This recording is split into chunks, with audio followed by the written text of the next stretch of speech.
Alright, g'day everyone, it's me, Harry Miller, again from the How To Life, and today we're going to be doing an unboxing of the Henry 5-shot walnut stock model 4570.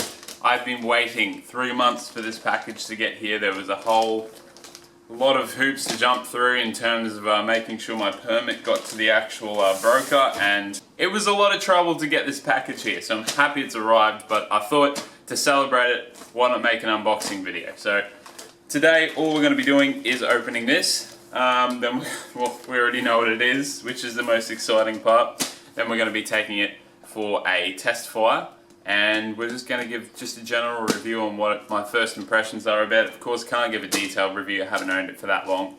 Maybe we'll get to that some point in the future, but for now, we're going to open up this box and find out what's inside. So let's get to that. So yet again, we're going to have to whip out the trusty Leatherman because it's a very expensive package. This put me at about $1,300, and that was excluding shipping. So I'm going to open it very carefully, and I'm going to take a lot of care with this rifle. So this is the very first, very expensive brand newie I have ever bought, and for those of you who don't know me, I am obsessed with lever actions. Henry.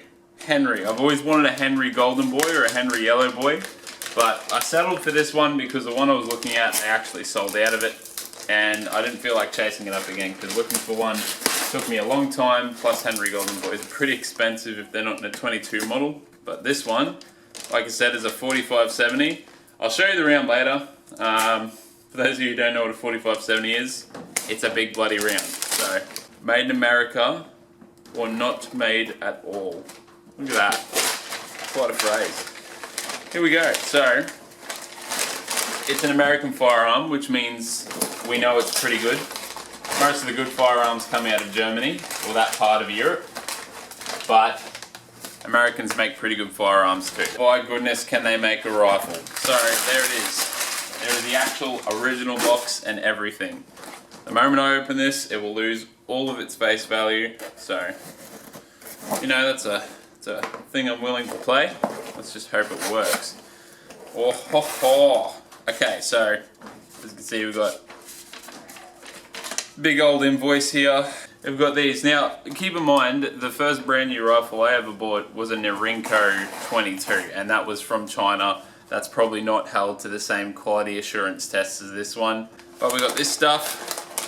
Now this wrapping, I've heard this is what brand new rifles come in, but keep in mind, this is my first experience. We've already been over that, so I can't wait to get this baby open. Let's just open her up. Now I found this off to the side. This is my permit to acquire. They've packed it into the box for me, so thank you for that, Cleaver Firearms. You know, if I'm ever looking for a sponsor for any of these videos, definitely go Cleaver. Look at that stock. That is what you call walnut. It comes with a rifle sling and everything, but let's just take it out of the paper. Oh, what a rifle. Look at that. Now, it's only about 3 kilo, it's not that heavy, but I'm going to change the camera angle and we're going to talk about all of that jazz. Okay, so we've just taken this beauty out of its box. Now look at this. Look at that. Like I said, brand new rifle, so a lot of this is new to me, especially this inspect for ammunition first, do not pull the trigger.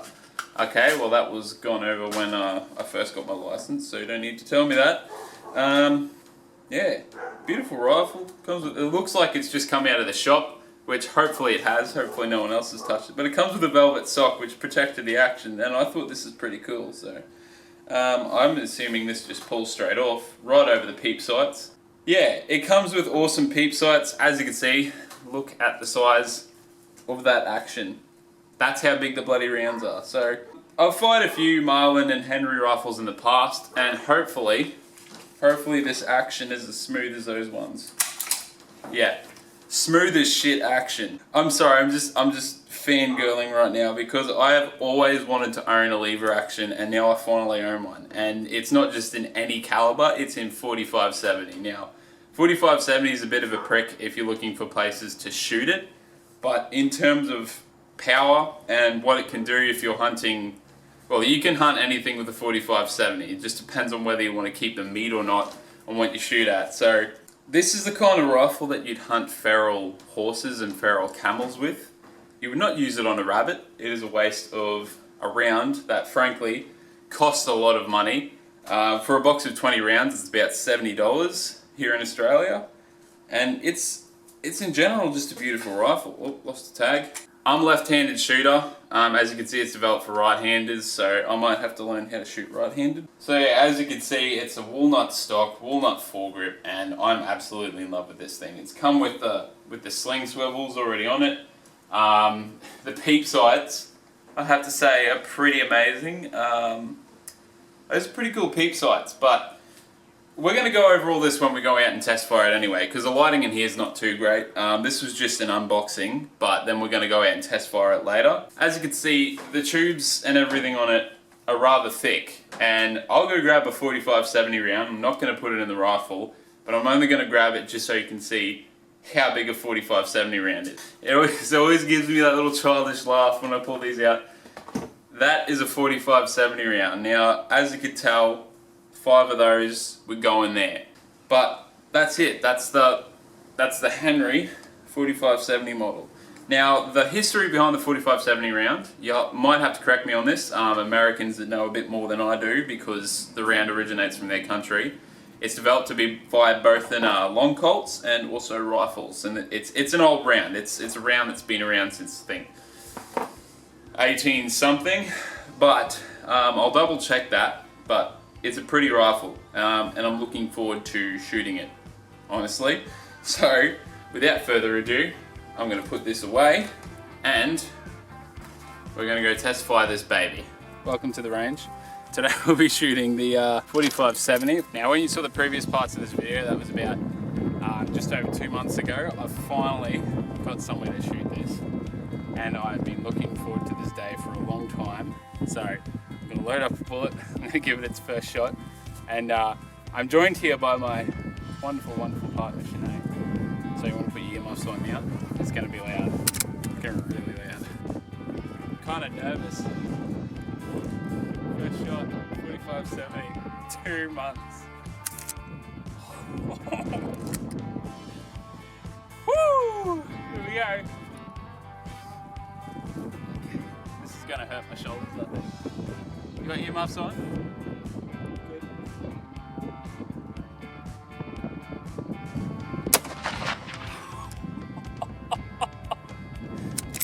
Woo! Oh yeah, they're moving away now. The cattle are out of the road. Gonna be keeping the shells because these cost about $3.50 each, and it's gonna be a lot cheaper to reload them. So, that first shot was just to scare the cattle away. Now it's going to take a few extra shots. I'm going to love this, and I'm going to sign off the video with some footage of me shooting. Alrighty guys, so in terms of the whole experience of shooting the 45-70, I think it was one of the most rewarding experiences with the rifle I've had. As you can see, Sinead came out and she had a bit of a shot, and she liked it so much that she shot another 2 times. So even complete beginners can kind of fire this rifle, though the recoil is a bit heavy, so it's probably something you'd try and avoid giving to a beginner, but it's definitely not for left-handers is what I can say. I actually ended up getting blood blisters on my hand because with most 22s, with little 22 lever actions, you can usually get away buying a right-handed model if you're left-handed, but for this one, I would highly recommend if you're a left-handed shooter and you're looking at getting this rifle, get a left-handed version, because I did end up with blood blisters on my left hand because the actual lever part actually kept smacking into my hand. But aside from that, I didn't really have any worries with it. It jammed once, but this was because I rode the working parts forward. As you can see in the video, I cock it very slowly. That's because I'm just trying to explore the full versatility of the rifle and what its weaknesses are, so that way when I do take it on shoots, I know exactly what I can and can't do with it. As you can see, I'm getting rid of the jam right now. But yeah, I probably shot low due to operator error. Yeah, but aside from that, I had no worries with the rifle. I highly enjoyed shooting it. It was worth the wait. And if you're looking at getting any kind of lever action, I'd definitely go Henry. But yeah, that's all from me, so I'll see you all in the next video. I hope you enjoyed this one. Thanks very much for watching. Name's Harry Miller from The How To Life. Catch you in the next one.